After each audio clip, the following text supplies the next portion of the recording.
갔다 하면 화제가 되는 시간이죠. 우리 정치의 한 달 앞을 내다봅니다. 월간 아무개. 오늘은 월간 정두원 편입니다. 정두원 전 의원 나오셨어요. 네, 어서 오십시오. 안녕하세요. 정두원입니다. 한 분이 문자 주셨어요. 시사계의 쪽집게. 시사계의 저승사자다. 왜 저승사자라고 하신 거예요? 뭐 중쳤다 그러니까 그런 것 같은데 자꾸 그쪽으로 저를 몰고 가지 마세요. 형제 여러분, 아무리 잘 맞추셔도 그쪽으로 몰고 누가 항의하고 이런 것도 있었어요? 혹시 나가고 나서? 그럼요. 방송 나가고? 아, 있어요? 그럼요. 어떻게 대처하세요? 그분들 항의하시면? 죄송하다 그러죠. 솔직하게 죄송하다. 어떻게 하겠나. 근데 판을 정확하게 읽어야 되는데. 그렇죠? 아니 그분들이 그 자기가 알고 있어야지 그걸. 자기가 모르고서. 누가 항의했어요?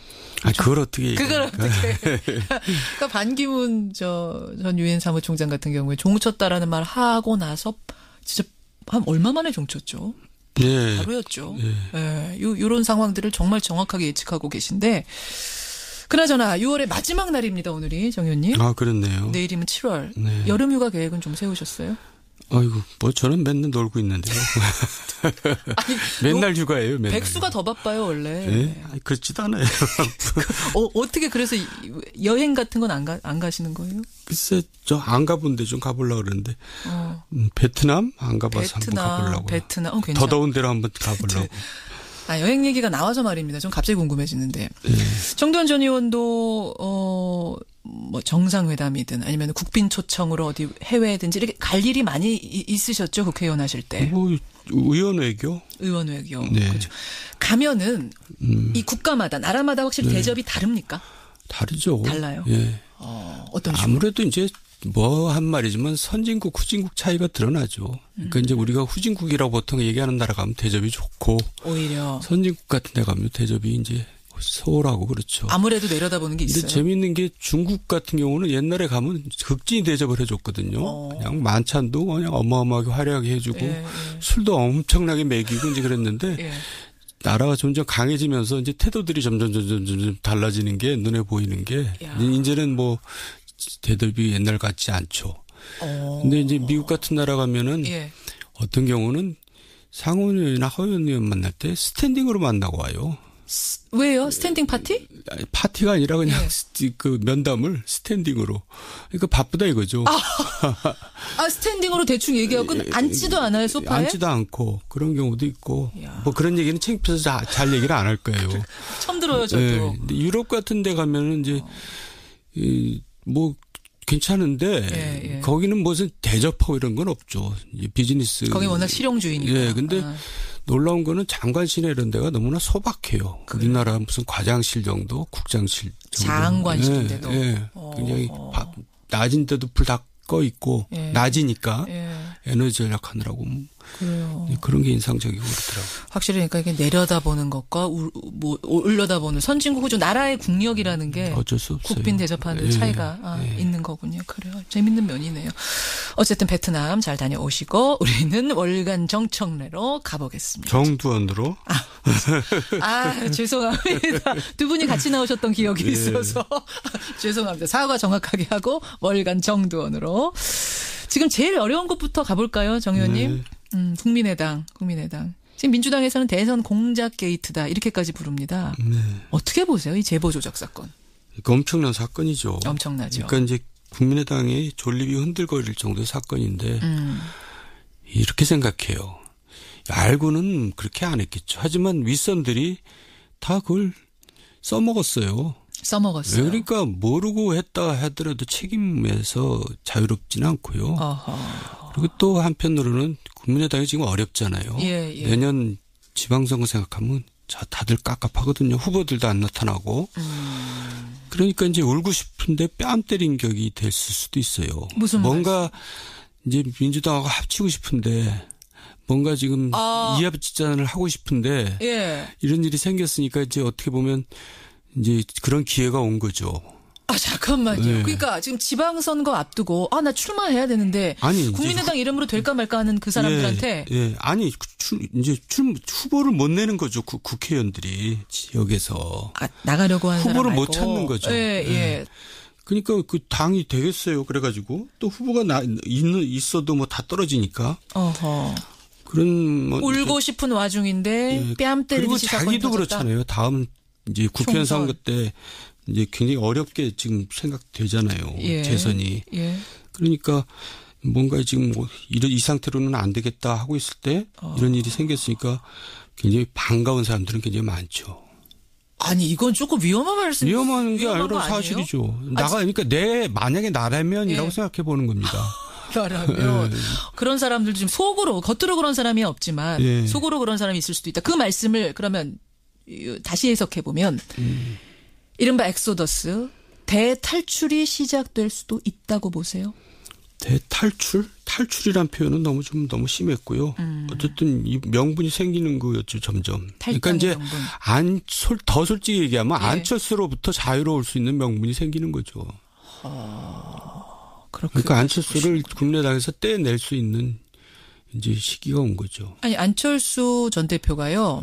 전 후보가 이르면 오늘 입장 발표한대요. 네. 그럼 그 입장은 무슨 입장이 될 거라고 보세요? 아니 뭐 돼야 한다고 보세요? 굉장히 통렬한 사과를 해야 될 텐데. 일단 사과는 기본으로 할 거고. 예, 근데 이제 사과야 뭐 당연한 거고. 근데 저는 이제 어차피 안철수 전 대표는 재기가 어렵다고 보고 있거든요. 이런 일이 없더라도. 네, 근데 이런 일이 생겼기 때문에 치명적으로 이제 사실 죄송하지만 종친 겁니다. 아유, 종쳤다가 네, 오늘 여기서 나올 줄은. 아니에요. 자꾸 종쳤다는 얘기를 유도하시는 것 같아요. 아니, 먼저 하셨어요. 지금 먼저 하셨어요. 제가 유도한 거 아닙니다. 근데 어떤 내용의 사과를 하더라도. 예. 하여간 저는 다시는 이제 기회가 없다고 생각해요. 그분한테. 너무 결정적인 이게 예. 치명타였다고 보세요. 이번 사건이. 그렇습니다. 예. 이거 참 안철수 전 대표로서는 너무 아픈 얘기가 될 텐데. 뭐 안 됐죠. 근데 안철수 전 대표가 지금 몰랐다는 거거든요. 그 측근들한테 나오는 얘기를 들으면 심지어 마지막에는 네거티브가 너무 심해져서 안철수 전 대표 개인은 상당히 그걸 싫어했대요. 그런 분위기를. 그래서 뚜벅이 유세하고 막 이랬다는 건데 그랬다고 하더라도 책임은 물론 최종 책임은 이 사람한테 있다. 그럼요. 그렇군요. 그렇게 보시는군요. 그럼 다시 이 얘기로 좀 돌아와 보죠. 아까 전에 울고 싶은데 뺨 때린 듯해서 좋아할 사람도 속으로 있을지 모른다 하셨는데 네. 탈당 혹은 당의 흡수 통합 이런 것까지도 생각하시는 거예요? 그러니까 민주당도 지금 어렵잖아요. 예, 뭐 예. 국민적인 지지가 높지만은 지금 수적으로 국회가 상황이 지금 여의치 않잖아요. 여소야대. 예, 그러니까 뭔가 대화가 오고 가겠죠. 물밑 대화가. 상식적으로 생각할 때. 형식적으로 생각할 예, 때. 예. 지금 그리고- 당장은 아니겠지만. 그리고 최근 들어서 박지원 대표 같은 대표. 예. 경우도 말이 왔다 갔다 하시잖아요. 어떻게 왔다 갔다요? 그러니까 뭔가 좀 뭐 민주당에 대해서 굉장히 호감 표시도 문모닝 하고. 하다가 문생큐 하고 뭐 이러시는 거. 예, 그러니까 그게 이제 그 사실은 속내를 보여주는 거죠. 점점 대화를 할 겁니다. 대화를 할 것이다. 물밑으로. 그러면은 개개인이 탈당하는 방식보다는 당대당으로 뭔가가 이루어질 방식. 그래야 서로 그쪽을 편하죠. 보세요. 예. 그래야 서로 너무 남의 얘기라고 쉽게 하시는 거 아니에요? 아니 또 그렇게 돼야 마땅하고. 그렇군요. 왜냐하면 그래야지 국정이 안정적으로 운영이 됩니다. 그런 식으로. 지금 여당의 숫자가 너무 적어서 이런 식으로는 굉장히 불안하죠, 항상. 결국은 EU 미발 조작 사건이 정계 개편까지 가져올 거라고 보시는 거예요. 예, 예, 트리거가 됐다. 저는 그렇게 예상합니다. 그리고 알겠습니다. 그렇게 됐으면 좋겠어요, 개인적으로도. 그렇게 그러니까 됐으면- 정부 여당을 위해서가 아니라 예. 국정을 위해서. 국정을 위해서 예. 지금 국민의당 분들이 들으면 어떻게 반응하실지 속으로는 맞는 말이야 이러실지 아니면 이게 무슨 말이야 하실지 모르겠는데 여하튼 정두원 전 의원의 생각은 그러시답니다. 네. 그러면 일단 단독 범행이라는 거에 대해서는 맞다고 보세요? 아니면 윗선도 알았을 가능성이 있다고 보세요? 알고는 그렇게 못하죠. 알고는 못합니까? 그렇게 막 갈 수는 없죠. 그렇게 막 아무래도. 가. 아니 근데 여기 지금 국회의원 40명이나 있는 공당이거든요. 네. 심지어 검찰 출신 분들도 계시는 이런 당에서 어떻게 그렇게 허술하게 할 수가 있나 이게 이해가 안 가서요. 급했던 모양이죠. 그 당시에. 너무 급해서. 예. 그래도 그렇지. 그래도 그렇지. 예. 정말 그래도 그렇지란 말이 절로 나옵니다. 국민의당 상황. 덧붙이실 말씀 있으세요? 네, 아니요. 국민의당. 자, 그러면은 자유한국당으로 한번 가보겠습니다. 자유한국당. 이 국민당 문제가 너무나 요란하다 보니까 상대적으로 좀 묻혀 있습니다만 자유한국당도 지금 좀 심란합니다. 자유한국당은 별로 가고 싶지 않은데요. 이야기도 가고 싶지 않으세요? 불쾌해요, 괜히. 아니, 왜요? 얘기하기가 불쾌해요. 그러니까 전당대회라는 게 예. 큰 이벤트잖아요. 국민의 관심을 끌고 새로운 이제 전기를 마련하는. 근데 지금은 오히려 국민의 혐오감만 키우고 있잖아요. 어허. 정치를 아주 그냥 상스럽게 후퇴시키고 있죠. 와. 아주 불쾌합니다. 그렇게까지 보세요. 그러면 보고 있으려면. 불쾌함을 조금만 누르시고 네. 우리가 뭐 할 일은 해야 되니까 네. 예상을 좀 해보겠습니다. 원유철 후보하고 홍준표 후보 둘 다 당대표 선거에 나선 유력 주자인데 싸우고 아니죠. 있어요. 뭐 유력 주자는 아니고요. 홍준표 후보가 되겠죠. 아, 너무 단정적으로 말씀하시죠. 네, 그거 너무나 간단한 거죠. 아니 지금 홍준표 후보가 난감해졌어요. 왜냐하면 예. 바른정당의 정병국 전 대표가 책을 하나 냈는데 거기에다 이렇게 쓴 거예요. 홍준표 후보가 바른정당 창당할 때 우리 당의 합류를 타진했었다. 그러자 이제 원유철 후보가 뭐라고 했냐면 아니 우리가 당 지키려고 몸부림치던 그 시절에 홍준표 후보는 다른 당에 가서 문을 두드리다니 그런 사람이 이제 와서 당대표가 되겠다니 이게 말이 됩니까? 이렇게 되면서 지금 좀 남처해졌거든요. 글쎄요. 뭐 홍준표 후보는 뭐 아니라 그러는데 정병국 의원이 할 일 없이 없는 말 만들겠어요. 그것도 책에다가. 그러니까 뭐 누가 진실을 얘기하는지는 대강 뭐 알겠고요. 아하. 하지만은 그럼에도 불구하고 그 당에는 사람이 없으니까 홍준표가 되겠죠. 아니 근데 지금도 실질적으로는 친박계가 더 수적으로는 많은 거 아니에요? 친박계가 다 코가 빠져 있고요. 지금 어쨌든 또 무슨 국회의원들이 선거하는 거 아닙니까? 예, 지금은 당원들이 또 뭐 독자적으로 투표를 합니다. 그래서 예. 원유철 후보가 또 약체죠. 뭐 친박계를 대표한다고 할 수도 없고. 예, 그러니까 홍준표가 되는데 예. 이제 당은 이제 점점 더 어렵게 가는 거죠. 아니 홍준표 후보가 되는 거는 분명하다고 지금 예언을 하셨는데 네. 홍준표 후보를 당이 밀어준다는 얘기는 홍 후보가 괜찮다. 이 사람이 오면 당이 강해질 거다라고 뽑는 건데 왜 당은 어려워질 거라고 보세요? 그 당이 수준이 지금 그 정도 수준에 가 있는 거죠. 사람이 그렇게 없는 거고 또 그런 정도의 대표를 뽑을 수밖에 없는 그런 위치라 그럴까. 그러니까 어쨌든 자유한국당은 시간 문제지 사라지거나 아니면 나중에는 이제 조그만 극우정당으로 남을 겁니다. 아하, 조그만한 당으로. 네. 그럼 거기도 이거는 어떻게 종이라는 얘기 제가 우리나라에도 극우정당 하나 정도는 있을 필요 있지 않아요? 아, 극우 세력들이 있으니까. 극우 정당으로 조그맣게 남을 거다. 그렇게 보세요. 지금과 같은 큰 정당으로서는 종쳤다고 보세요?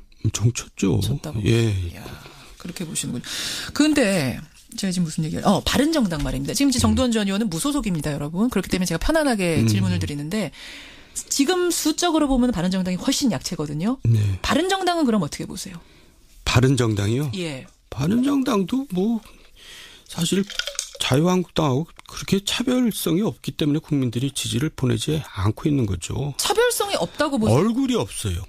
얼굴? 네. 그리고 그러니까 이제 정당에는 뭐 얼굴 또 그걸 더 구체적으로 얘기하면 예. 차기 지도자감 이런 거거든요. 거기에 유승민 전 대통령 후보 있잖아요. 그게 아니라는 거죠. 지금 지지율이. 그 정도로는. 네. 그러니까 지난번 나온 그거만큼이라는 거죠. 그거 가지고 다음에 무슨 지도자가 되겠어요. 아니 거기서부터 시작할 수도 있는 거 아닙니까? 근데 지금 당 지지율 보면 그게 아니라는 걸 보여주는 거죠. 지금 한 6%인데. 베스트를 그냥 다 한 거죠. 그걸로. 그게 최고라고 보세요. 네. 생애 베스트를 한 겁니다. 아, 생애 베스트까지라고 보세요. 아, 그러니까 당이 그렇죠. 그렇지 않으면 당이 왜 저러겠어요. 그러면 바른정당이 좀 일어서려면 빨리 새로운 얼굴, 당의 얼굴을 찾아야 된다고 보세요. 근데 누가 또 가겠어요, 거기를.